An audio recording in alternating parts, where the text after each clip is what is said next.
Uh, the genesis for this talk is I've been mulling around. One part of the genesis is everyone asks me how to measure, not just me, but it's a common conversation in conferences, etc., of how do you measure the value of an agile coach, or how do you measure the value of a Scrum Master? Typically, I hear them focused on those two roles very often in agile contexts, and I don't always have a good answer. I have my answer for how I show my own personal value as a coach. I'm an external coach more often, but it makes me think about that, and I've been thinking about that context. And then the other driver for this is there's been some layoffs or downsizings um, in the community around Scrum Masters and coaches. One of them was here in the U.S. was Capital One was a layoff, and I happened to go up to Richmond to speak at a local conference there, and I was talking to people about the layoff, and it was sad. It was a great conference, but there was some sadness and anxiousness in the air, and I took the time to talk to a few people who were part of that action and were looking for opportunities. And we were talking about what did they do to show value, and maybe we were brainstorming what could they have done differently. And that inspired this talk, and it's sort of snowballed a little bit. And I think it's as relevant today because of, things, there's still companies that are trying to sort out how Agile plays in their organization, and there's still downsizing going on. So I hope that you find value in the talk, some value in the talk. So let's get going. So the first challenge, to me, is it's like you're in the eye of the hurricane. It's what I was alluding to earlier. It's showing, and I don't know about showing. I get torn with the title. Is it showing your value? Is it measuring your value? I'm starting to resonate with this notion of confirming your value, if that makes sense to people. Meaning, you look in your stakeholders and you confirm by looking in their eyes and having a conversation that you are generating value for them. So you have a confirmation step. So that's all of those are valid, but I'm starting to think confirming is probably more important. Is one of those great mysteries, though, and I think it's situational based on the context. That's one of the points I'll make, is that you have to explore that. I think the idea of having a dashboard where you have the magical value measurement dashboard for coaches and Scrum Masters, I don't know if that works so well. I think we have to negotiate with the organization in the organizational context to determine value, almost on an individualized basis for the stakeholders, like why are they bringing me in?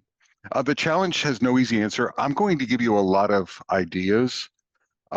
Please don't take anything I say and start implementing it right away. You need to add it to your context and aggregate it for your context. So hopefully you can get some ideas and then start maybe reframing how you're showing, demonstrating, confirming, measuring value if you're in one of these roles.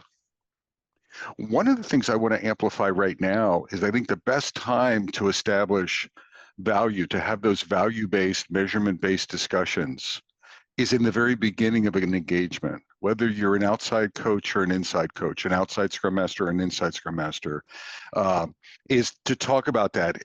You can even talk about it in the interviews or when you're being introduced to a stakeholder. You can during contract negotiations, if you're doing any contract negotiations. And part of it is sharing coaching. I think one of the fundamental problems is many clients, many stakeholders, many companies, they don't know what good coaching is. They don't know what agile coaching is. They might think they do. Or what does an agile coach do, right? And is it consistent with your view of what you as an agile coach do?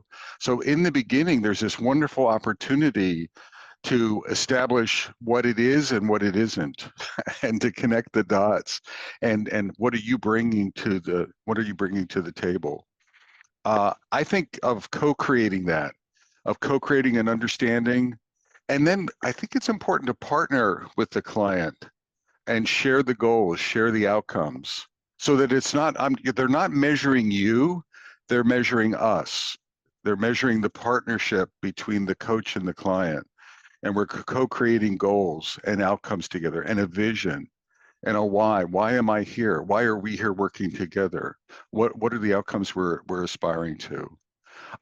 Now, that sounds like if you've missed the boat, you don't have an if you haven't started well, it's too late. And I would argue that's not the case at all. It is never too late to start or restart. Does that resonate with everyone? So let's say you didn't set up a proper beginning, and you're 3 months into an engagement, and you're an internal employee. I would argue it's not too late for you to meet with your stakeholders and reestablish your beginning, to reestablish the coaching. It might be a little awkward, but it's better doing it than ignoring it and hoping for the best. So I don't know if that's the most effective strategy. The other thing is, don't be afraid to say no is part of that beginning. One of my jokes is sometimes I run into coaches and they're coaching like 20 to 25 teams. That probably doesn't resonate with any of you, that you're overloaded as a coach, but some people are coaching an incredibly large number of teams. And I would say if that's part of the beginning, if I talk to David and I'm like, David, it's great, I need a coach, and you come in and coach, and I have 3,000 teams that I want you to coach, I would hope that David would probably talk me down from that precipice and have a reality check discussion with me and talk about prioritization and outcomes and things. And that would be part of that beginning or that reframing conversation. So I want you all to really trigger on beginnings are important, or establishing ground rules, or establishing coaching agreements. Think of it that way. The other thing I would suggest that you do is use a framework to explain what coaching is and what it isn't. Now, my personal favorite nowadays is something called the Agile Coaching Growth Wheel, which is here. Probably all of you are familiar with the Agile Coaching Competency Framework, the X-Wing model from Lisa's work and Michael's work. Either framework works. I just like some aspects of the Coaching Growth Wheel. But the point is, I think it can be valuable to show your client, or use a framework or use a metaphor to explain Agile coaching, explain some stances, maybe introduce your ethics. This would be a wonderful point to introduce coaching ethics, if you have such things, or reference Agile coaching ethics. Talk about the value proposition and roles and responsibilities and the part that the client needs to play. Does that make sense to everyone? It's not just, I'm going to do things for you. We're going to operate together. The more you can switch the discussion from, I am working for you and delivering outcomes for you, I am subservient to you, to that we are partners, stakeholder plus coach. We are going to co-create goals and outcomes and vision and responsibilities and share those and work together. I think you'll have a better chance of validating your value, of bringing value. It's that clarity of expectations early on. And again, to be clear, I would say bring out the coaching growth wheel. And you might say, I'm reading someone's mind. Whose mind am I reading? I'm reading Gabor's mind, and Gabor says his mind, he's thinking, well, we don't have any time for that, Bob. There's no time to set a proper beginning. We have to get stuff done. Right. I have to coach actively and aggressively to change the organizational structure. So yes, Gabor, you're absolutely right. But the proper beginning, that's right but wrong. There's no excuse for not reestablishing that, because any of the other results will be tied back to the success of that. So you have to be creative. I'm just kidding with Gabor. You have to be creative with creating that time. Does that make sense to everyone? You have to find the time to establish that beginning. I think of this as actually some training of your stakeholders into what coaching is. What does good look like? What does outstanding look like? Dare I say it, what does badassery look like in Agile coaching? What might that look like, and what to expect? So that's one set of things to think about in this game of value confirming, value measurement. I wanted to share 8 perspectives from 8 different Agile coaches that I grabbed from the internet. over time. And I follow these coaches. I respect these coaches, their perspectives. They're not all the same, but they're going to give you their perspective on value, value measurement, value confirmation of Agile coaching. And they're quite different. There's some commonality and they're quite different. And I just want to sort of cursory quickly go through them to give you a feeling for the landscape. You can go back, each one of them has a link embedded. So after this workshop, you'll get the PDF and you'll be able to follow up with the articles and do some research on your own if you want. So I'm just going to give you, I'm going to touch through these to give you a sense of maybe the measurement landscape. And these are all experienced coaches. So Pierre Anise is the first one, and he talks about ADKAR, and he talks about 3 levels of measurement for an Agile coach. And what I like about this is I think what he's alluding to is don't get stuck in a level. So he talks about team coaching, organizational coaching, and individual coaching as being 3 relevant levels of coaching. And we can get hired as a team coach. Does that make sense to everyone? So we could say a Scrum Master is a team level coach. And I might get stuck and say, well, 100% of my time is going to be team coaching. And I would argue that that's not broad enough. That may not be, even if your job description says that, what Pierre is really talking about is you may want to broaden your coaching exposure to do some organizational coaching.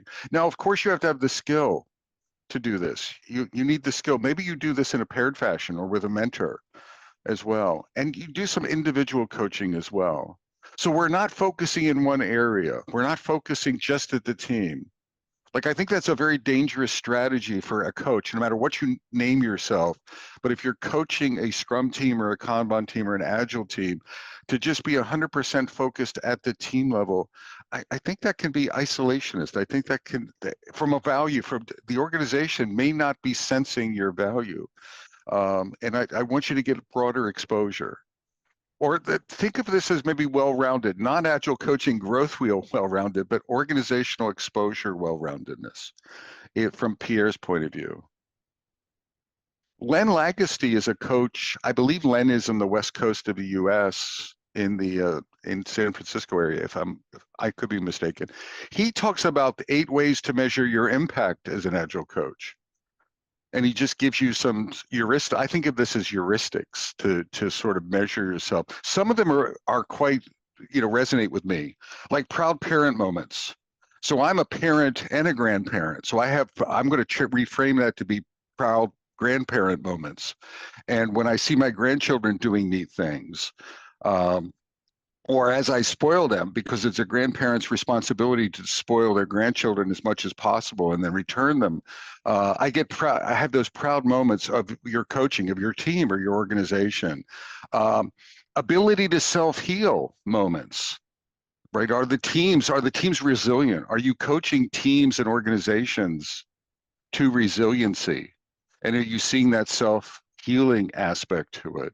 Is one. So again, impact measures that you can self-assess.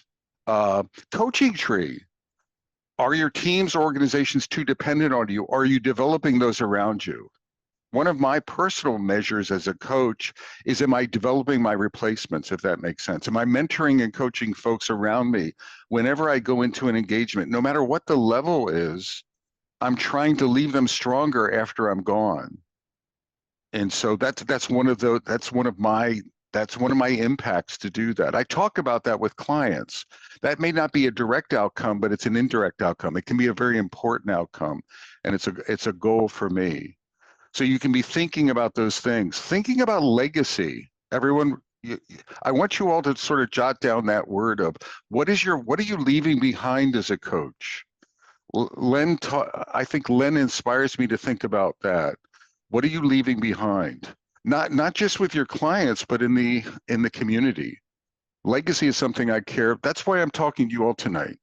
Really, essentially, this is brand building a little bit for me, but at this point in my career, this is really about legacy. What am I doing to give back to the community? And I care sort of voraciously about that.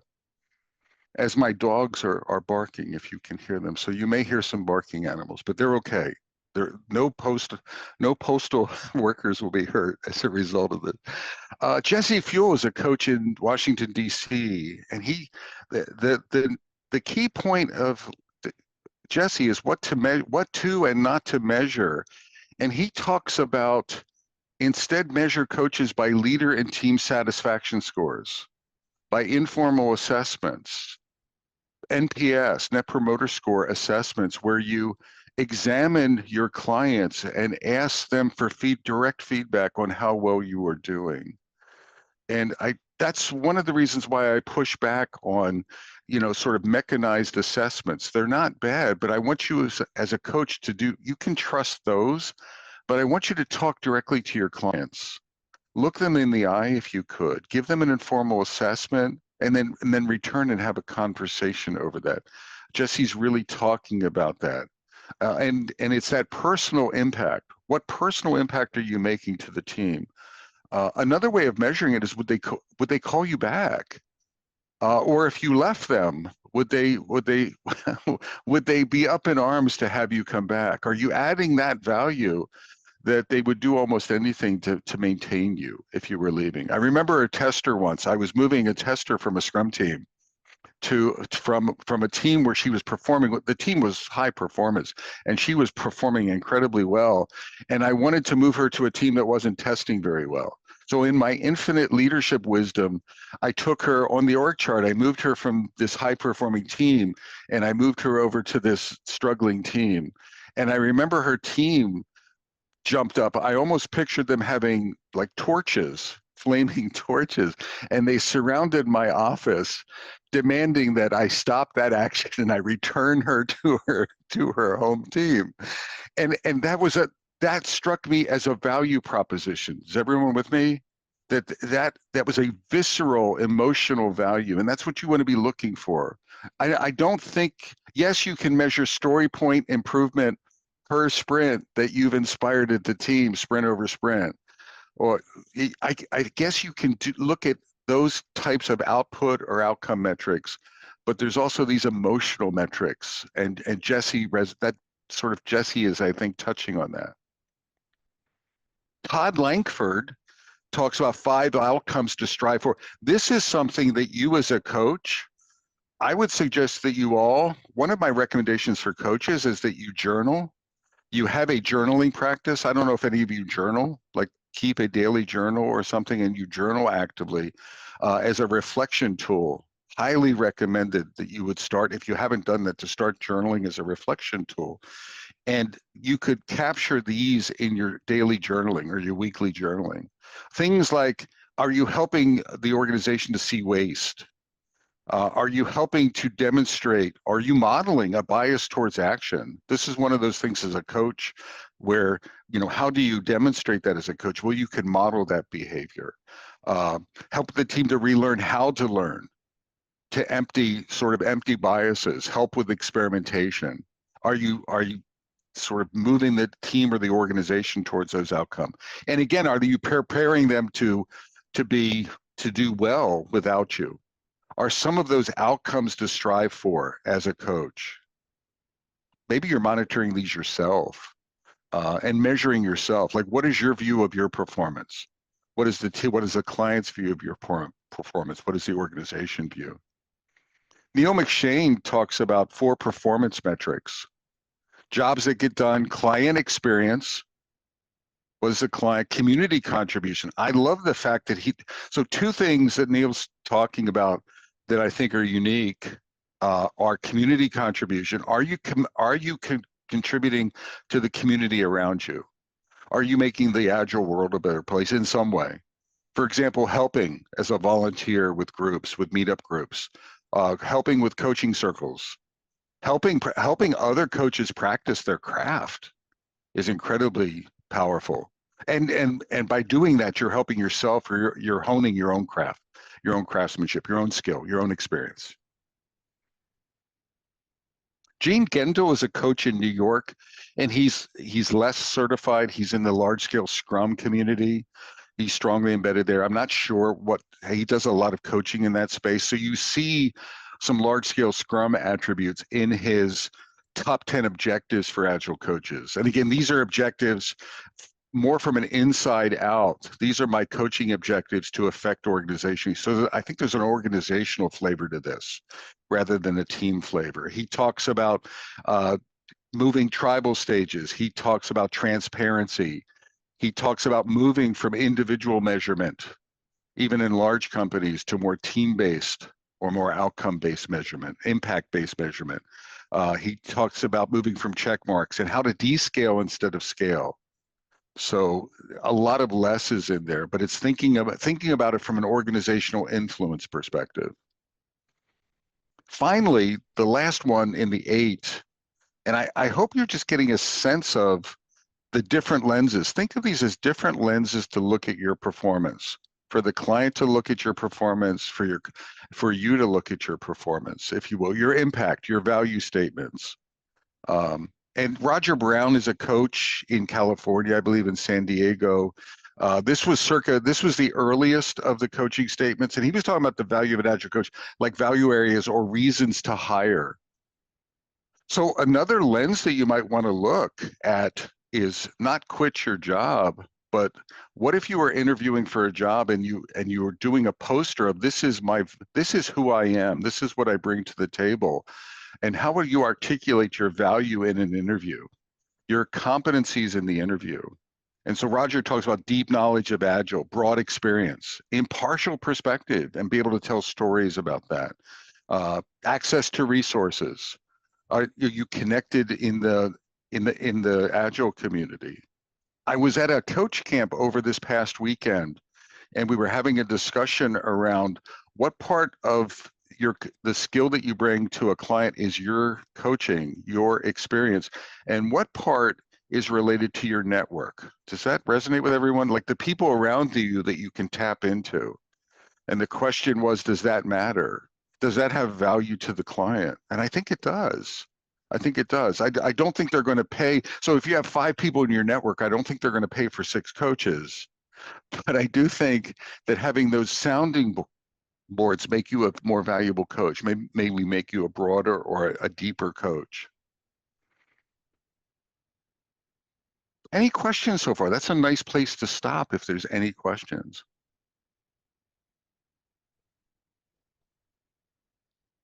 There are no questions in the chat, but if people want to hand up and ask a question, please. So that would be a good time, everyone, to, if you have any, I'll assume I'm doing a fantabulous job of explaining these ideas, but if you have any questions, please just throw them in except if your name is Joel, BC. I don't want to hear any questions from that gentleman, but anyone else is perfectly eligible. So it looks like there are some questions. Yes, so we've got a question from Mary and from Shaz, and another one from Beta in the chat as well. So Mary, would you like to ask your question? Okay, thank you very much. Good evening, everyone. Hello, Bob. Now, I have heard you say this a few times, saying no at the beginning.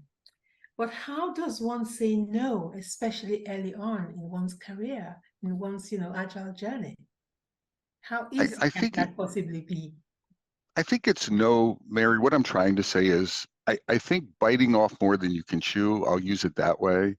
I don't know if that's the best strategy, right? So you could say yes, and I will fail you. So then there's an event in the future, or you could say no, and here's what we can do together. So I think it's a negotiation of competency and capability and expectations. It's sort of like a contract. If you've ever established a contract, like if you're building a house, right? If you're asking for things, let's say, that are out of budget, would you expect the contractor to say, sure, we can give you a golden throne room and with, sort of horses? And no, I would expect them to say, no, that is out of budget. But here's what we can do. Or you might have a discussion around skills. Your contractor might not have the woodworking skills, and they would have to subcontract out to an expert who's carving ornate wood. Well, that's going to cost more, and it's also going to require different skills that they don't have. They may take. So all I'm suggesting is it's not saying no for no's sake. It's looking at yourself, looking at understanding the client's ask and your ability, and having that negotiation, if you will, up front is what I'm alluding to. And again, I'm not. Yeah, you can ignore that if you wish, but I think that's going to come up at some point in the future. So the earlier is better. Hey, Shaz, what do you got? Hi. Quite often clients want to know what's the value, in how do you realize a value? So quite often we could talk about reducing the gap between strategy and execution, smaller cycle times, removing dysfunction. But quite often people really want to see the value, not always in pound value or dollar value, but what are your thoughts on that? Because I think sometimes by doing these things, there has to be some sort of measurable output or value, so then clients and organizations can then believe or see the value in what you bring. I agree with you. I'm not pushing back on those value-based. Remember, in the beginning, let's establish our goals. But if you remember the key I'm saying, what I find is a lot of times in my engagements, a CEO will be looking at me like, Bob, I want you to transform our entire organization, and you have 3 months to do it. And I'm going to measure you by increased innovation and increased execution dynamics, 3 times output. And I'm like, that's wonderful. I have some clarity around your goals. I just have some bad news for you. I can't do that by myself. I probably can't do that. I don't have a magic wand, and I can be part of the solution for that, but I'm going to need your help, right? I'm going to need your help as a CEO, and I'm going to need your help as part of your C-level team if we really want to get to some of those outcomes, if that makes sense, Shaz. So what I'm trying to do is co-create it, right? I want to co-create the goals. I want to co-create the actions. I want to co-create the outcomes with the stakeholders. I think it's a mistake very often. If I was a developer, there is no co-creation. I can write X number of lines of code, but I think most coaching forms is sort of more of an influence role, more of a collaborative role to get those outcomes. And I think a lot of organizations, they try to put the metrics on the coach. And I think it's more healthier to try to reframe that to be more partnership oriented. I hope that makes sense. Now, again, your mileage is going to, if you're having trouble with that, well, then take those metrics and be measured solely for yourself. But I think that's a dangerous game in certain contexts, right? Depending on what we're trying to achieve organizationally in a transformation. Okay, you're welcome. All right, let's get going then. So back to, I wanted to add. Sorry, Bob. Oh, one more. I will. And I think it's a pretty good question. How to get organizational exposure when you are hired on a team level and kept at the team level? Let's pin that. I've learned a new term, everyone. Let's put a pin in that until slightly later, okay? And we'll get to that. So, or hopefully we'll get to that, and I'll ask it again to see if I haven't covered it. Cool. So there's the Bob Galen value proposition, and it's I don't know if I like this term, but it's retention equivalency. And I probably need to change it. But in my mind, I've seen in organizations that producers, what I'm going to call producers, have inherent value. So what are producers? And my training as a software engineer, I've been in software teams for 30, 40 years.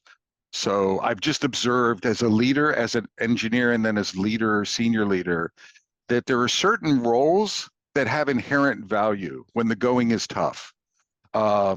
And so front-end developers, everyone, back-end developers, architects, data engineers, DevOps engineers. I don't see a lot of C-level folks wanting to lay off all of those folks because they're like, oh my God, if I lay off the developers, we don't have a product. Does that make sense to everyone, right? There's this inherent value to producers in organizations. And then there are some roles, in some organizations, I normally hear it termed overhead. There are overhead roles. This doesn't mean they're terrible people or they're not valuable. they're just not valued as much as the producers, particularly under compression, under economic compression. So roles like project managers are roles that are very often overhead, or testers in some organizations, UX engineers. Scrum Masters and coaches are often looked at overhead. Does everyone understand the distinction I'm making? So there's a slightly higher value, and the organization has great, they value everyone, but what if we get some economic pressure and we have to do layoffs, or we have to do some downsizing, or we have a merger and an acquisition and we have some redundancy of roles? Very often they're not equal. And so there's inherent value and then overhead value. And what I want is, what I'm suggesting is, as coaches, we need to move across the chasm somehow in communicating our value, so we have the value proposition of a developer. So the clarity in the leadership team is equivalent to producer level clarity. For example, when I look at an Agile coach, I give them producer level clarity to a developer. So as a senior leader, I don't make a distinction, and they're very balanced, very different value propositions in delivery, but an Agile coach, a good Agile coach to me is incredibly valuable in an organizational context, equally valuable to an incredible developer. And a lot of organizations don't have that view. And I think we have to communicate that. You all have to have this mindset of, how do I move to the other side of the chasm? How do I start communicating to that view? I saw that Sasha has a hand up. Sasha? Thank you, Bob. And thank you for bringing this up, because it is a very interesting observation that these days, when the economy is tough, when the pressure on the executives is higher, and when they have to let people go, I think under this even more difficult and challenging situation, the value of this Agile coach is going up, because we as coaches help navigating complex world. We as coaches help navigating complexity, and maybe it's a tall order to expect people to do as twice as much work with the same amount of people. But why do you think Agile coaches are considered to be the first to be let go? What is your ideas of what's going on in the minds of the executive people that don't? I mean, it's as simple, Sasha, to me, as they don't understand and see the value. They don't understand the impact and the value the same way they do with the producers using this model. They just don't see it. And I think a part of the problem is the executives themselves and their perspectives, and maybe not understanding the organization and the role impact. But I think an equal part of it is the Agilists themselves, the coaches, are not doing a good enough job. I think we've gotten complacent in communicating our value. I think we've gotten complacent in meeting the stakeholders where they are and understanding. And it's not what we think the value proposition is, Sasha. It's what the stakeholder considers the value proposition.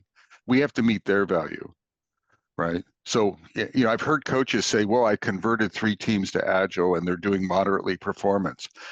That's fantastic. That's measuring value from the coach's point of view. What did the stakeholder want you to do? What did your sponsor, what does the business want you to do? If the business smiles and is giving you great feedback for that, then fine, you're producing the value. But you have to confirm that value with your stakeholder. You have to look them in the eye. So, and I think that's an individual basis. I don't think that's extra points per sprint, Sasha. I don't think it's an easy metric. I think it's very situational to the organization, to the context, to the coach, and to the sponsors.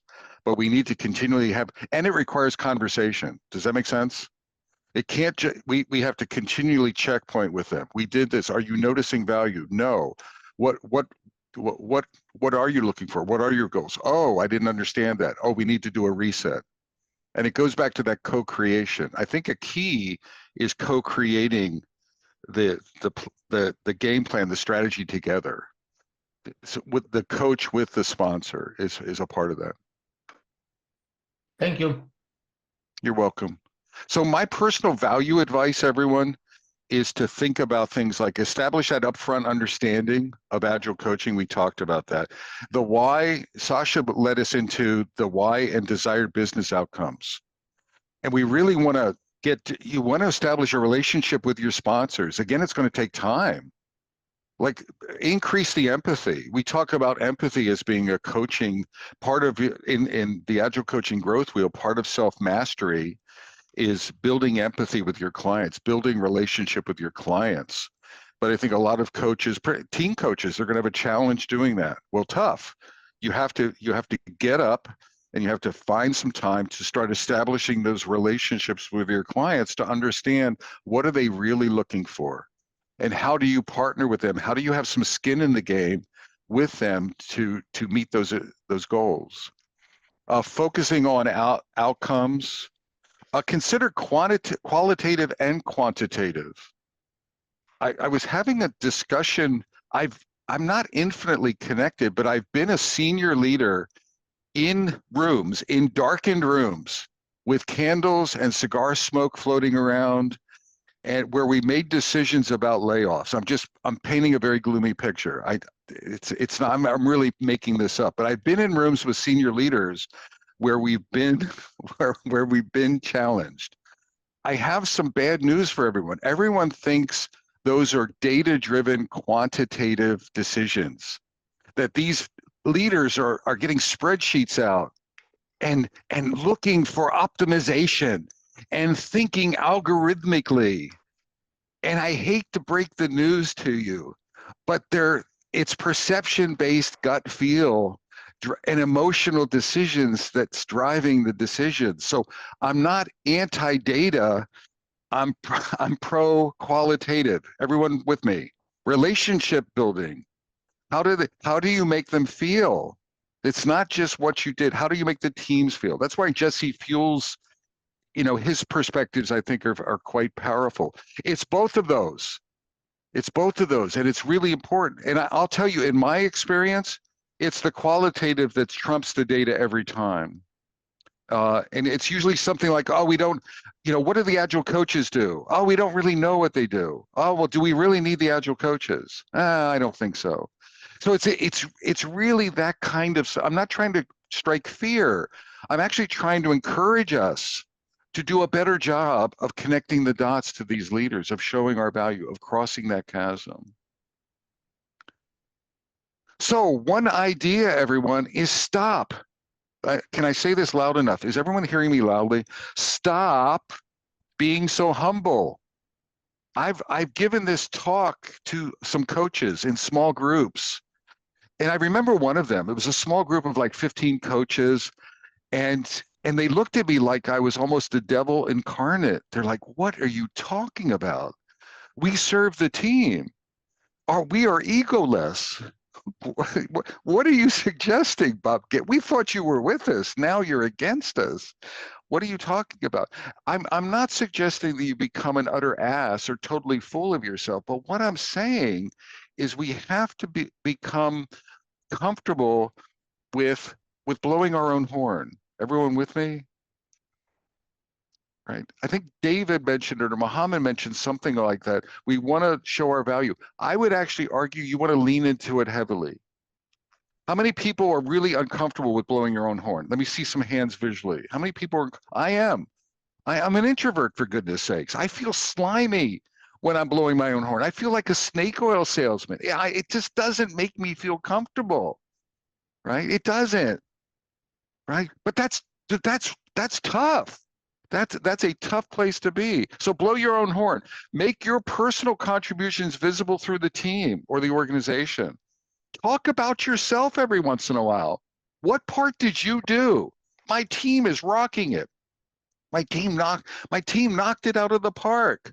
Okay, what part did you play? Or did just magic happen? Did you have magical coaching dust that you sprinkled? No. You worked hard, you had strategies, you coached, you had conversations. You may have chipped in and done some specific things. You did some training. What did you do? Talk about that. Create and market your brand, identify your brand. I want all of you to walk away from this talk, thinking and inspired that you are a brand. What are you doing to build your personal brand? That's a part of it in the company, So stop being so humble. Be an advocate for yourself. I remember when I was talking to people at Capital One, this was a couple people. I asked one gentleman, he was leading a team of coaches. And I'm like, what did you do to market yourself? And he's like, what do you mean, market myself? And I'm like, did you talk to stakeholders? And he's like, no, my boss did that. So my boss was he says some of the stakeholders love me. Like every stakeholder told me they love what we're doing. They love it. I'm like, that was just your stakeholders. How about stakeholders outside of that? Well, my boss would do that. Or the teams were doing well. He says, gosh, our teams were doing so well. But people observed it. And I was like, I don't know if that's enough. I want every coach should be a personal advocate. Data doesn't speak for itself or for you. Jira, read my lips. Jira does not speak for you. Data is data. Data is wonderful. What are you doing to provide those different perspectives? Your team doesn't speak for you. You speak for you. Your boss isn't the only advocate for your value. Don't fall into that trap. Well, my boss's boss's boss, the director of the transformation, they know how valuable I am. Fantastic. What are you doing to broaden that message? To take opportunities. Don't expect someone to do it for you. That's lazy.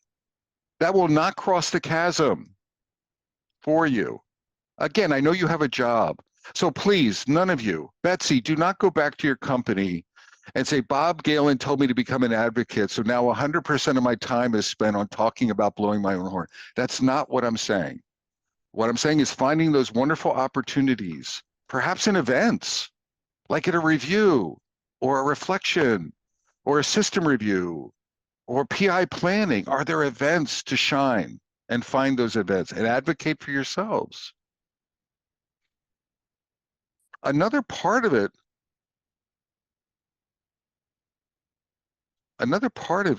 my timer just went off, so I'm behind schedule, is being well-rounded.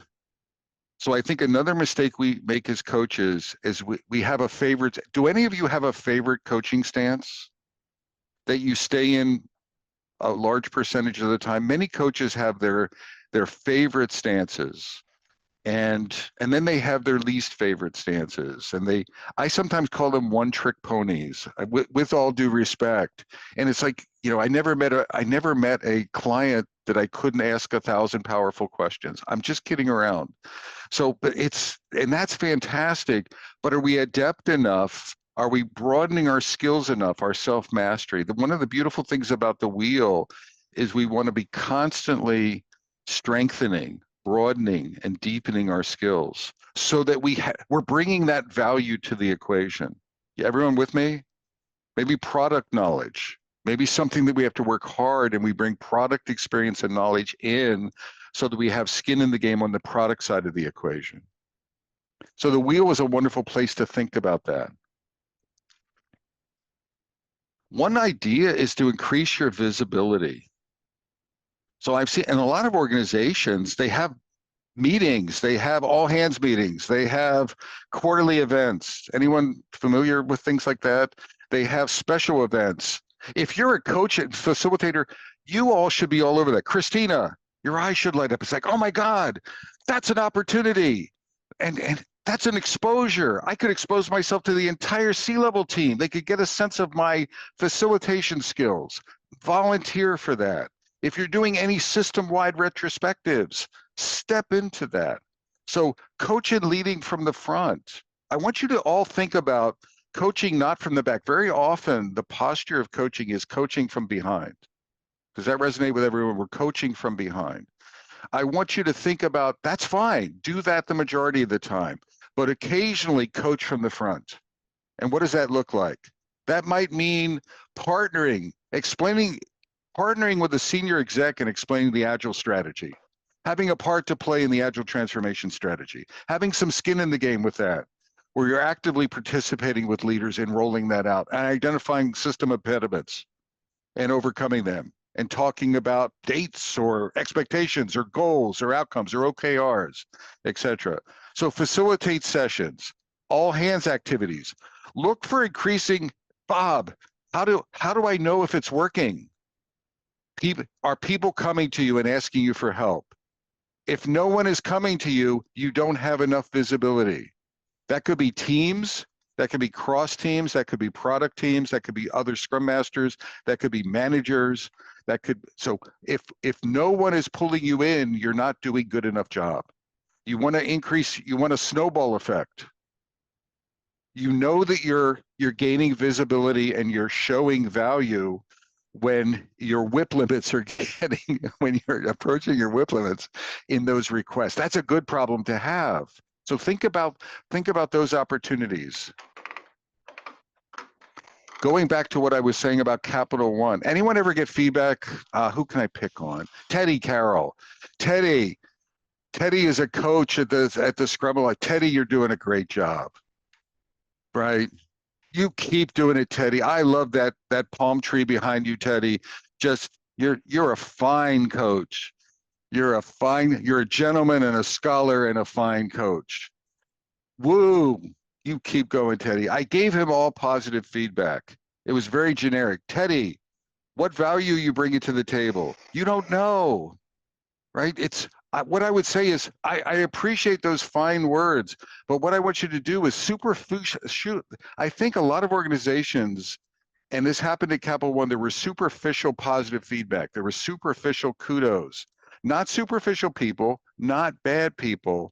But what I want you to do as a coach is dig a little deeper. Oh, fantastic. I did a great job of facilitation. Tell me more. What impact did I have? What difference did it make to the bottom line? Did it generate any ROI? Really? It did? Tell me more about that. Right? You're digging down. Or no, it didn't actually contribute to business objectives. Well, then I blew it, didn't I? I missed the mark. What could I have done to have that kind of impact? So I want you to, kudos are nice, but I want you to drill underneath that. Don't just take it. That's part of your feedback detection system. Remember I said, think about your brand, everyone? Your brand is what people say about you when you're not in the room.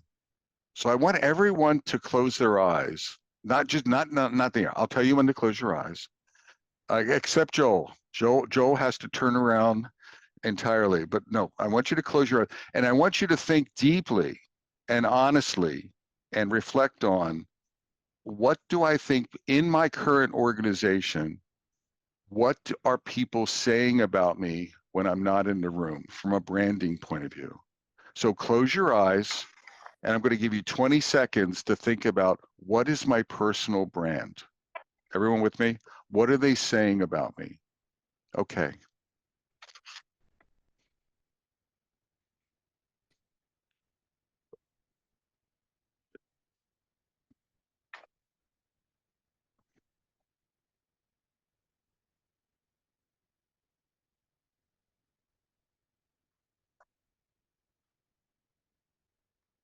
Even write it down. Write it down. It's not what are they saying?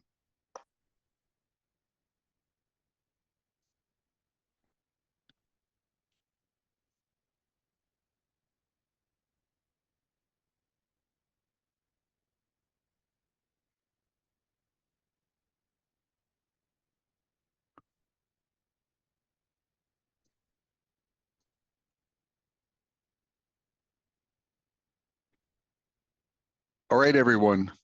So I want to add this nuance and more of it. What are your stakeholders and sponsors saying about you? You don't have to write it. You can do this exercise later. What are your coaching clients saying about you? Remember Jesse Fuel. What are your peers saying about you? And really importantly, what are organizational leaders? Even if you could be the lowliest of lowliest Scrum Masters. What are you have exposure organizationally. What are organizational leaders saying about you? And now look at that. And if you don't like what they're saying, so here's an example. Bob Galen, Agile Moose, wonderful guy, grandfather, sense of humor, a little bit obscure. I think he's making an impact. Maybe we should keep him, right? Is that a powerful brand? I'd say not. Not. What would be a powerful brand? Someone give me a powerful brand element to Bob Galen. Shout it out. Someone shout something out. We want him in the room, not out of the room. Who said that? Who said that? Alistair. Yes. That now, Alistair, do you see how excited I get? Easily excited. It's pretty terrible. I got very excited. We want him in the room. In fact, Alistair, I'm going to double down. Where's Bob? Damn it, he should be in this room, right? Where is he? We need him. We need a strategy mindset. I think we're biting off more than we can chew. Get him in here. There you go. Give me someone else. Alistair, thank you for that. Someone else, give me another brand element that we should try to aspire to hear.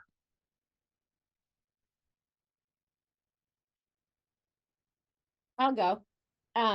Things just seem to be better when they're here. I love it. I'd want more specifics, Jenny. I'm with you. Like the product, right? The product visualization flow. Conversations. Yeah, the value stream, our priorities, our ability to make decisions. Have you noticed that we're making decisions when Bob's in the room? Remember last year, it took us 18 years to make a business decision, and now we're making them crisply. Bottom line, connect the dots to the value proposition. There's no brand answer, but I want you to start thinking of and guiding your own brand, and have people they're going to say what you're showing them. So what are you going to change? Another part of the value proposition is shifting. I wanted to show you, I think there's artfulness in shifting conversations. Everyone, we're almost at a slight break, so I'm hoping I'm not losing too many people's attention. So let me give you an example. We want to move from, Adam Young, I want you to convert our teams to Agile Scrum. How should I measure your success? I want to move from that to, what do you want to move to Agile Scrum? What would be the indicators of that success? And let's co-create a strategy for both of us to get there, to get you there. Everyone understand so instead of these directive conversations, I want to move to those collaborative conversations. Another one, my data team isn't performing. I need you to coach them to high performance. Anyone ever hear anything like that in the real world? Probably not. That doesn't happen out there. So requests like that. What have you shifted to? What have you communicated so far to the data team?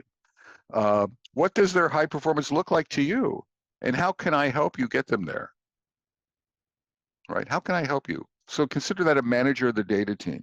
Anyone ever have a manager abdicate some of their leadership responsibility to you as the coach for the performance of a team? Probably that never happens, but I've had folks try to do that, and I don't mind some of that, but I want it to be co-created.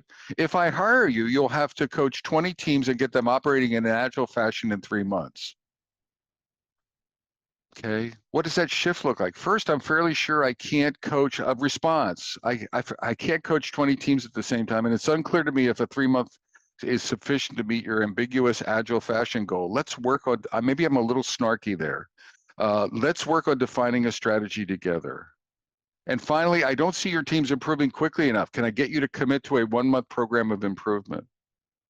And no, who was my no? Who was asking me to say someone? So this is a no, but we can explore, or no, and we can explore a plan where we work together to define the goals and partner to help your teams improve. And everyone sort of see the shift I'm trying, this directive shift to this more collaborative and more honest and congruent shift. Does that make sense to everyone? Along the way in our coaching conversation, in our value, I think we're setting us up to be measured more effectively. I think the left hand really makes it hard to measure value, and the right hand makes it a little bit, sort of more balanced. So any questions before I want to go into a, we're not going to do breakout rooms. So, so sometimes when I announce breakout rooms, like half the room leaves. So I'm just telling her we are not going to do Zoom breakout rooms. But what we are going to do is we're going to collaborate around a scenario to see what kind of responses can come in. So before we do that, we can do some questions. Sasha, what do you got? Sasha, you're on mute, please. Sorry. In your scenario, when you are inviting people on the client side to play ball with you, and when you say no, and what if they say no to you? If they do not want to play ball, what's your antidote? What you have a choice as a coach, Sasha. I'm not going to tell you what you have a choice, right? And there's probably some middle ground. I mean, there's some negotiation, but if they say no, suck it up. Let's say that it's the 20 team, right? That 20 team example. Then you're a professional. You're getting paid. You have a personal financial decision. You have a professional decision. You have your own ethics. You have to decide what to do. I don't think there's a right or wrong. I think that's a personal decision for you. I have privilege, right? I mean, I've been doing this a while. I have a bank account, so I have a savings account that I can rely on, a little bit of one. So my situation is slightly different from your situation from everyone else's. But what I encourage you to think about what you're committing to, right? Because there's going to be, if you overcommit, there could be ramifications to that anyway. I find that most clients, and I don't like the term negotiate, I like the term collaborate with, create shared outcomes with, create shared strategies with. I find that I can usually create those conversations with most, maybe 80% of the clients. And then there's 20% that maybe I can't do that. But again, you make a good decision, it's your decision. But be self-aware of your capabilities and measurement, and be self-aware of your branding. Mary? Yeah, you talked about how qualitative is much more, is better than quantitative. But knowing fully well that we are not doing Agile for the sake of Agile, but that we're looking at business outcomes, then at the beginning, when we're having all this agreement, shouldn't we also really care about a benchmark, if you like, for their business outcome? So what is it like currently? What could it be in 6 months time or in a year's time? Yes. What I was just sharing, Mary, it's a balancing act between quantitative and qualitative. You need to sense the culture of your organization. Very often I hear from Agile coaches all the time that leaders, they stereotype leaders or stakeholders, and they're like, they only care about the numbers. They only care about the data. And I hear that incessantly. And I don't always challenge it, but that's not true in my own personal experience. It's not 100% about the analytics. The analytics matter, but I think the other side matters equally, if not more, in my personal experience. But be balanced in that, and don't just lean into the data or into the analytics, if that makes sense.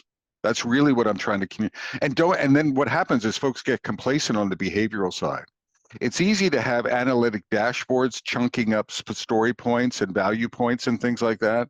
But what I'm talking about is creating relationships and communicating value eye to eye, face to face with stakeholders. A lot of Agile coaches are, believe it or not, seem to be uncomfortable with face to face communication with stakeholders and relationship building and things like that. And I'm thinking that that's an incredibly important part of it. Christina, you have your hand up. Yeah, I do. I just wanted to kind of say it's brilliant in terms of all of the points that you're bringing up about showing your value and building your own brand. And what I have found, you mentioned being an introvert. It's only through years of experience. I started in the IT department, and I kind of felt that, hey, people are going to see your value if you keep your head down and you do your work. And that does not happen. And it's only after a certain point in time, I realized that I needed to advocate for myself.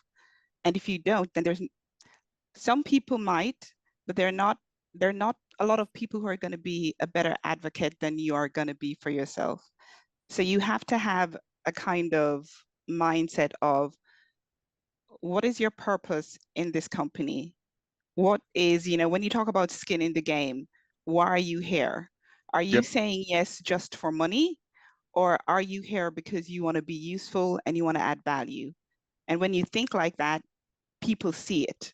So nobody goes, Bob was just hired as a team coach, and that's where Bob sits. If Bob is going out and having conversations with people about how he wants to help and be useful.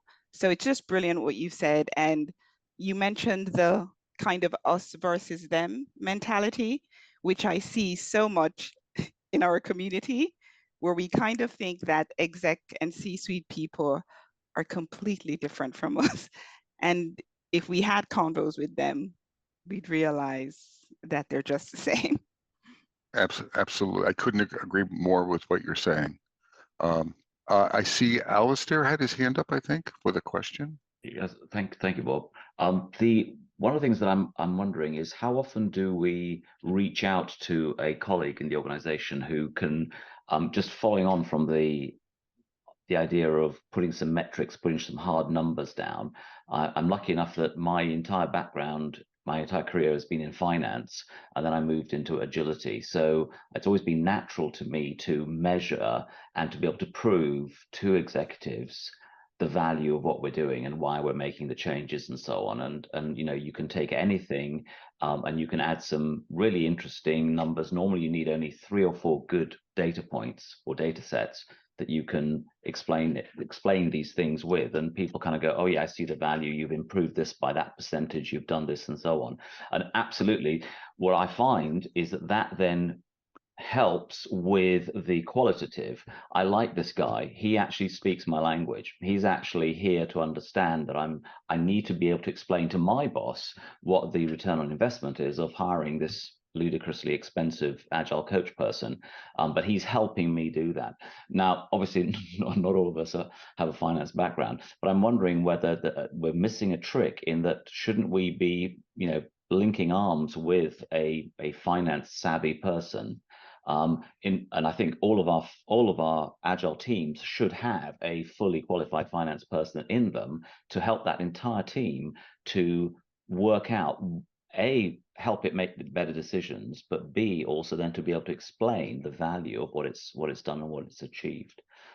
So just a thought there that might help us handle both, because if we can prove with hard facts, I mean, obviously I'm a bit biased, but if you can prove with hard facts, people feel like you really care and you mean what you're saying, I think. So I agree with you, Alistair. I think, and it's not just finance, it's anyone on a team who can provide raw data and make business case data and connection data. You have to connect from a quantitative perspective, and they're lucky in your organization to have you. You have a finance background. It's not just the data, it's the ability to present it, it's the ability to figure out what connects and things like that. I think that's important. But where I'm going to challenge you, and this is my experience, so you're in a different sort of geography than I am.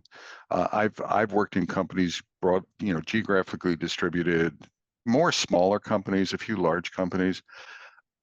I know that executives look at data for making financial decisions are there. I get that. But what I'm trying to communicate, my experience is that so there's the quantitative data analysis side, ROI, projections, business cases, that's all valid. But when we're making value, the developers, no one is looking at the raw score of a software developer and saying, how many of them do we retain? If I have 1,000 software developers, they have an inherent value proposition. If you ever notice in layoffs, we rarely lay off developers at the same rate that we lay off some of those overhead roles. What's driving those decisions? We have the numbers, but it's the qualitative stuff. And it's not just, I like that person. I like what someone said earlier. We can't have this meeting unless Bob is in the room. Right. I want you to, right. It's that, what are the behaviors? How are folks treating you? Are they pulling you into sessions? Are you being pulled into organizational structuring sessions? Are you being pulled into strategy sessions? Are you being pulled into reorgs? Are you being pulled into a downsizing exercise to get your feedback as to prioritization? To me, that's on that qualitative side. Do I trust your judgment? Are you part of the leadership team? All I'm emphasizing is both sides. And depending on the situation, sometimes that qualitative stuff, again, in my experience, is more important, right? If folks will throw out the spreadsheets and just make a gut feeling decision. So again, you want to be feeding both sides and make friends on both sides. The other thing that you inspired in me is if you're an introvert, it doesn't mean you have to be, you could partner with someone. So let's say I can partner with Alistair, and so I'm good on the, he's good on the quant side and I'm good on the qualitative side. Well, then why don't we start partnering together in our roles or doing more co-branding and co-communication so we can be creative with that kind of stuff as well. All right, everyone, what I want to do, the last slide for me is I just want to see in chat. So I want to look in chat. I want some responses in chat. Not that verbal is bad, but I want to go to chat and then we can respond in chat. So this is the thing. You've been walking the hallways, real and virtual, over the past 2 and 3 weeks. And quite a few, you're all coaches. So I'm going to promote you or demote you. You're all Agile coaches right now. Okay. So you've been walking virtual hallways and leaders. These are decision makers, stakeholders, leaders, sponsors, some very senior, some mid-level. They've been asking you the following questions. What do you do as an Agile coach? Are you really making an impact with the teams? I don't see it. I thought Agile would drive better results than it is. Why not? What's going on?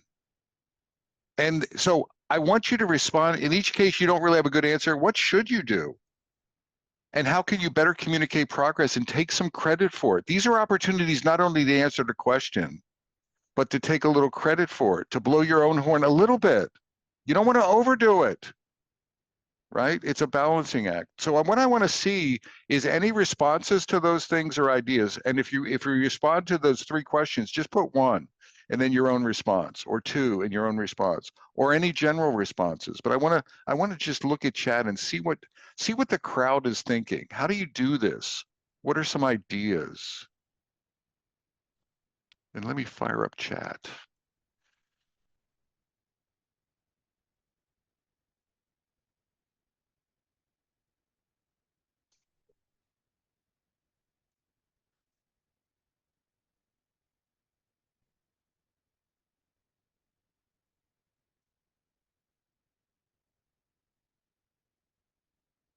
I would have, so Chris Dunn, is it dumb? Chris Dunn, I would buy that, but I'm going to make it illegal to say it depends to any of the responses, okay? So we can't use it depends.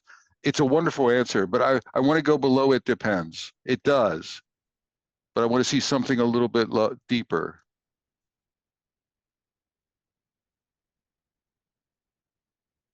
That's just a general question. Come along. Rudiger. Woo! I like that. Hey, excuse me, follow me. I'm kidding around a little bit, but I think that can be very effective. Mohammed, yes, tell me more about that answer. What is your specific expectation? So again, part of the strategy here is exploration, right? Defining, and maybe it's not in the hallway. Maybe it's scheduling some time, some deeper time to discuss. What is it? I help the organization be able to generate value in a sustainable way. We need to create profit. We need to be, Joe, I like the answer, but then how about a specific, right? That's very generic. Yes, like mom and apple pie and 4th of July fireworks. Give me a specific story, right? Or if you don't have it, then you better go back to your desk and find a specific story that then you can pop out for that. Like Joel, in Project Phoenix, we did this. We specifically pulled this rabbit out of a hat, and I was a fundamental part of that exercise. Betsy asked the team themselves what impact. Oh, Betsy asked, all right, always a good reply. Talk about the impact of trust, Julie Bright. I like that. We can bring in, it is an opportunity to talk about some things like that in the ecosystem. I reference initiatives to come up with. You want to have some specific value stories in your back pocket. Does that make sense to everyone? Some value examples, not from out in the ether from this company. And if you don't have them, or even talk about someone else's, like Sasha. I don't have any, but I can take credit for Sasha's successes. I'm kidding, Sasha. And maybe, or at least tell a story that from his perspective to make a point. Helping organization teams. I'd love to get some time to walk you through. Ken Roberts, absolutely. In fact, Ken, I would say I'd love to. I demand. I'm kidding. I demand. We must have some time, right? There is too much good stuff going on. We have to explore this together. Let me take you on a walk around. Alistair, what results were you expecting? Alistair, I love that, right? I love it so far. The other thing, Alistair, is, and what are your peers? These are what we're seeing, sort of, are we seeing any quantitative and qualitative? You might ask both sides of the question. Are you with me? And just see again, we all have to sense what's more important from a stakeholder perspective. I talk about equally balanced, right? I think I have terms like data leaders and sort of feeling leaders. And some people are both, and you have to figure out what that balancing act is. What sort of ROI? I love it, love it. Nice answers. Anyone? I'm trying to catch up.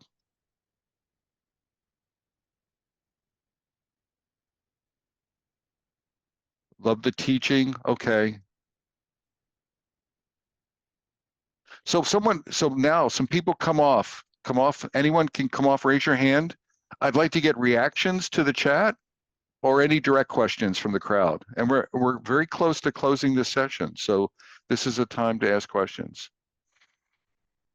I love the responses and the thoughtfulness in chat. Any reactions to the chat or questions for me?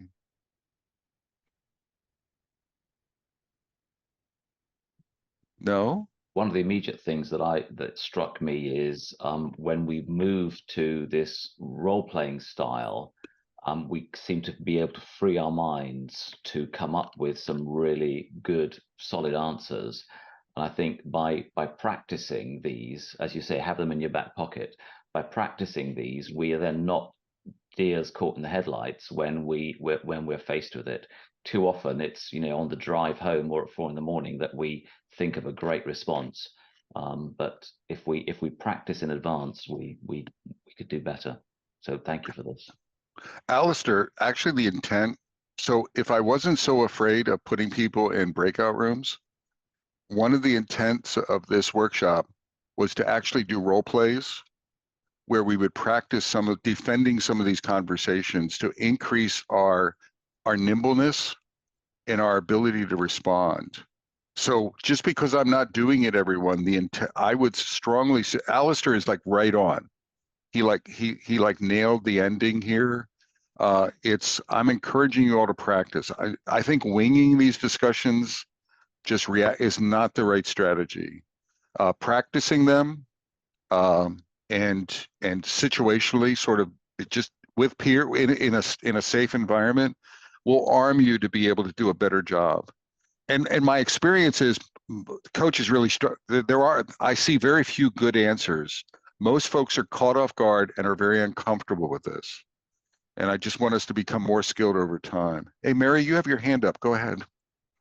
I was just going to say, you did say earlier that we should be journaling, right? When we journal, we will be ready. Yeah. But again, I think practice, I'm going to say yes and Mary. It's yes, but I think that practice. So, and I actually think do it, like how would you respond to the senior leader of the company, the CTO, the CEO, with a hard challenge in a hallway? I can journal around some ideas for that, but that's that's a hard conversation to just engage in real time. I may want to practice that a few times, Right. right? And just go through that. That's a very stressful, that's a conflict driven discussion. So just really improve my skills in that area. Stephen, you have your hand up. Yes.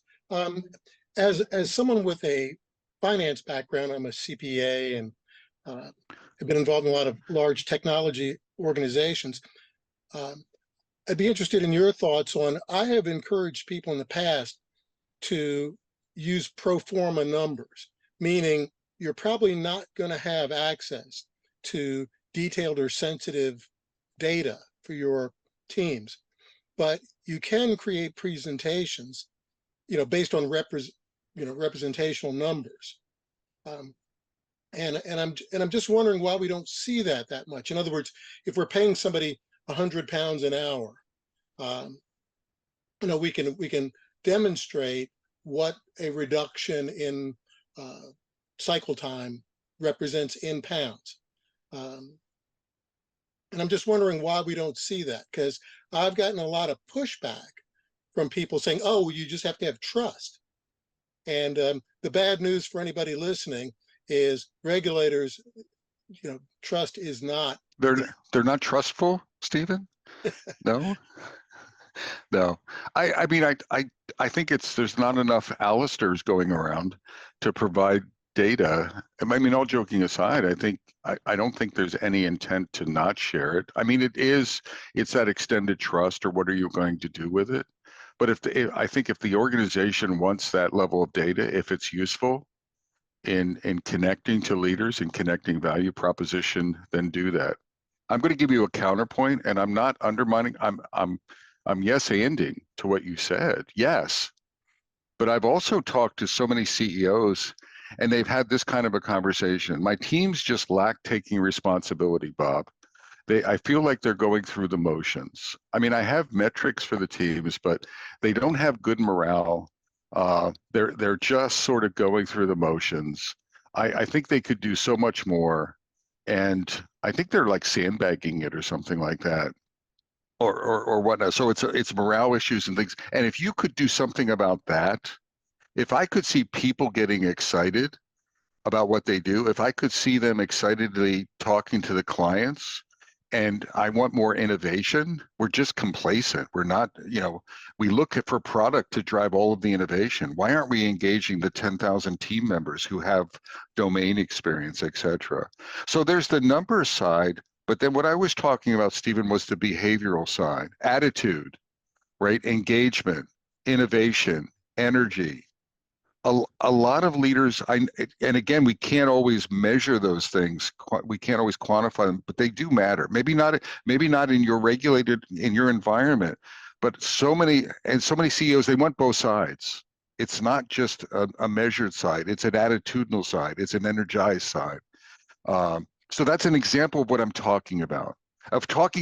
Like, look at my team. Remember, one of the ideas in the chat was, let me take you back to my team and show you what the hell is going on. Let me show you the energy level. Let me show you the engagement. Let me show you the quality improvement, right? So not in a spreadsheet or a PowerPoint, but here. So I'm trying to communicate both sides. And some organizations want more, more data, and some want more of that behavioral side. But we have to do a fantastic job of reading the landscape and communicating value. The other problem with is the data speaking for itself. I don't think. I want to see the people behind the data. You with me? Right. I want to see the human beings. We haven't hired, not yet. We haven't hired robots yet. Maybe we're 5 years away from that. So we have human beings that are delivering that. Am I done? Let me see. I think I'm going to say, I think we stick a fork in it, everyone. I think the major point, the way I'd like to land it today is I'd like to do a chatterfall, or just a chat. Let me put a line here. If everyone was to capture, what is the essence of this talk? What was the big message to you? What change are you going to make? What was the impact under this banner? So not what I said, but what is the most meaningful thing that resonated to you and you're going to do? You're going to change something, you're going to do something. I'd like to start seeing that in chat. So that's how we're going to close this workshop, is what was the essence of this workshop and what does it mean to you as a coach? Ah, love it. I love what I'm seeing so far. Boldness. I didn't say it. Boldness. Be bold. Be courageous. Think about that branding. Ask people what your brand in your safe peer group. Ask them what your brand is. Make your mark. Self-advocate. Be an advocate of yourself.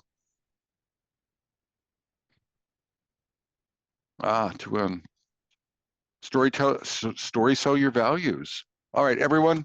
With that, you can keep them coming. I'm incredibly grateful for the time, and I hope this made a little bit of a difference. I think this is an important topic in our community. I know it. I think this is a really crucial topic, and we need to be we're at a tipping point, and I think we need to be changing how we approach value propositions. So I wish you all well. Have a good evening.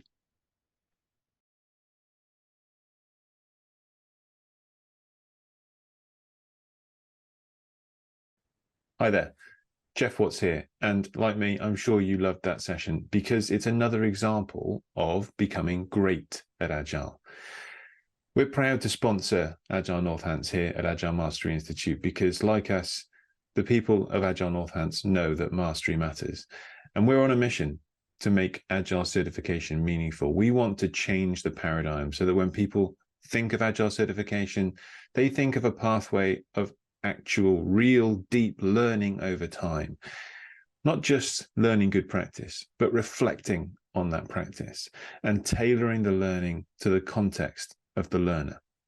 So at Agile Mastery Institute, we don't just offer 2-day classes. We offer at least 6 months worth of support, a combination of classroom, of coaching sessions, and community support.